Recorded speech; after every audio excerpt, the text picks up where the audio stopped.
Bueno, pues supongo que no es un recurso retórico el que usa el secretario general de Naciones Unidas. Se lo pregunto a Julia Carabias. Ella, como usted sabe, es miembro del Colegio Nacional. Doctora, bienvenida. Hola, muy buenas noches. Muchas gracias por el espacio. ¿No es un recurso retórico el que usó Antonio Guterres? No, de ninguna manera. Yo creo que llevamos ya muchos años, un par de décadas, hablando de la importancia del cambio climático, después de la urgencia. Greta Thunberg nos dijo que no era una urgencia, que era una emergencia. Hoy el secretario general está diciendo que ya se acaba la era del cambio climático y es de la ebullición global, porque es un llamado de desesperación.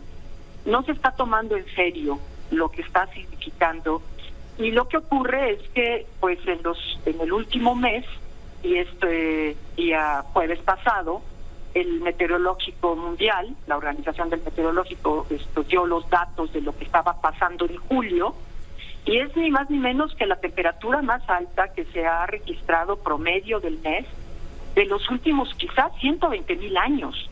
O sea, ¿qué quiere decir esto? Primero, ¿cómo sabemos que esta cantidad de años no ha tenido estas temperaturas? Bueno, para eso hay estudios paleoclimáticos, más el detalle de los meteorológicos que se tienen en los últimos 7 décadas. Pero esta información nos está diciendo que casi desde la aparición de Homo sapiens, de la especie humana, no había ocurrido un fenómeno de ese tamaño de temperatura. Para ponerlo en perspectiva, Homo sapiens aparece hace 300,000 años. Y estamos hablando que quizás desde hace 120,000 años no se haya dado esto, que era el periodo interglaciar.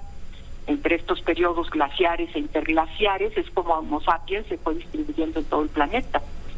Yeah. Y si nos damos cuenta de otra fecha importante, que es pues de cuando está, digamos, definida la civilización humana, que es con la aparición de la agricultura y de los asentamientos humanos, eso data de hace 10,000 años.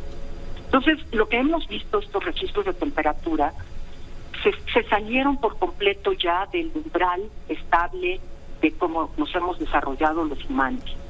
No quiere decir que así sea ya todos los días de todos los meses, es un promedio, pero lo que sí está clarísimo es que cada vez está ocurriendo con más frecuencia y está ocurriendo con más intensidad, y eso es lo que nos está llamando la atención el secretario general, porque además hay una ventana de oportunidad que la estamos perdiendo y se nos está cerrando. La ciencia nos ha dicho que tenemos la oportunidad de revertir hasta el 2030, que si en el 2030 empezamos a bajar la curva de las emisiones radicalmente, entonces podemos llegar a tener un incremento de temperatura promedio del 2% o deseablemente del 1.5%. Yeah. O sea, más allá de opiniones, este julio que termine es el más cálido que tengamos registrado. En 120,000 años, me dice. Posiblemente en 120,000, esa es una fecha, digamos... Año más, año menos, la tendencia está ahí. Pero, digamos, en este camino, esta insensatez colectiva, seguimos actuando en muchos países como si no estuviese ocurriendo nada, Julia. Ese es exactamente el llamado del secretario general, porque no es que no sepamos qué hacer, es que no lo estamos haciendo. Ya tuvimos un periodo en Estados Unidos de Trump, en donde quiso echar para atrás todo el tema de las energías renovables. No pudo. Entró Biden, empieza otra vez a reactivarse. Pasó lo mismo en Brasil con Bolsonaro y tampoco pudo. Lula empieza a reactivar. Pero... puede tomar otro país. Aquí estamos con refinerías y trenes mayas a todo lo que da. Nosotros no estamos haciendo nuestro trabajo, estamos muy lejos de poder cumplir los compromisos que tuvimos nosotros mismos en los acuerdos de París. Europa, que es la otra región de alta producción de gases de efecto invernadero, después del COVID entró con mucha fuerza. Y bueno, ¿qué pasó? Otro obstáculo gigantesco, la invasión de Rusia a Ucrania. Y entonces la atención se va para otro lado, pero los recursos económicos se van para otro lado y es otro atorón.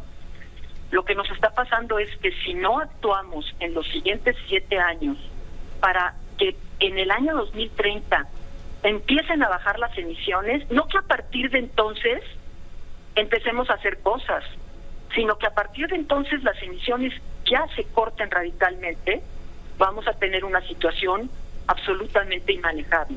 La temperatura del cuerpo, pensémosla así, o sea, mucha gente dice, hay 2 grados centígrados, tampoco es para tanto, ¿no? Entre la diferencia del día y la noche, pues es más o menos eso. No, es un problema, es un promedio anual de todo el planeta, desde los polos hasta los trópicos, y es como si la temperatura del cuerpo, en vez de vivir en 37 grados, la tenemos todo el tiempo a 39. ¿Cuántos van a sobrevivir? Fatal, sí, absolutamente. No, y toda la alteración de todos los ecosistemas y todo lo que eso implica, pues es un camino a la insensatez absolutamente. Ahí está el llamado primero de los científicos, ahora del secretario general de la ONU, esperando que la política nacional, las políticas nacionales y la colaboración que se puede dar entre empresarios, ciudades, gobiernos nacionales, tomen cartas en este asunto. Ya lo registramos en México por primera vez en carne propia con las altas temperaturas de hace 3 semanas, doctora Carabias. Julio en México fue también un mes absolutamente que nos dejó a todos impactados en términos de que no habíamos registrado esto. Y una cosa es las temperaturas altas, pero luego vienen las inundaciones como rebote de todos estos cambios atmosféricos que afectan a la temperatura del océano, y esto afecta a las corrientes y empiezan entonces las inundaciones intensas. Esto se nos puede volver a repetir y tener un año tremendo en términos de huracanes y de grandes fenómenos hidrometeorológicos que nos puedan causar inundaciones. Y así vamos a empezar a vivir. Tema, además, que hay que tomar en cuenta con mucha seriedad, y en México no lo estamos haciendo ni por asomo, es que tenemos que adaptarnos al cambio climático, porque lo que ya hicimos, pues ya se quedó. Lo que usamos hoy de combustible para movernos el día de hoy, para poner la electricidad y la llamada telefónica que estamos gastando y el Zoom que está teniendo, eso se va a quedar decenas de años en la atmósfera, decenas. Entonces, hay que mitigar también, ¿sí? Y adaptarnos, ¿no?, a la nueva realidad, ¿sí? Exactamente. Entonces tenemos que tener sistemas de alerta temprano, tenemos que medir, tenemos que estar teniendo un meteorológico en México con mucha seriedad, con todo el equipamiento. Tenemos que tener a la gente muy claramente informada, hacer ordenamientos territoriales para que la gente que vive en zonas de alta vulnerabilidad no viva ahí, porque no se trata de estar haciendo luchas contra la naturaleza para levantar bardas en los cauces de los ríos que las va a tirar. Entonces hay que hacer un ajuste muy importante, un ajuste alimentario. No tenemos las capacidades para poder enfrentar con estas sequías que pudieran agudizarse, sobre todo en el noreste del país. ¿Qué va a pasar con los alimentos, con la producción de alimentos? ¿Cómo van a bajar los acuíferos si no va a haber estas recargas de la misma manera? En fin, es una situación que es de altísima seriedad, no es ciencia ficción.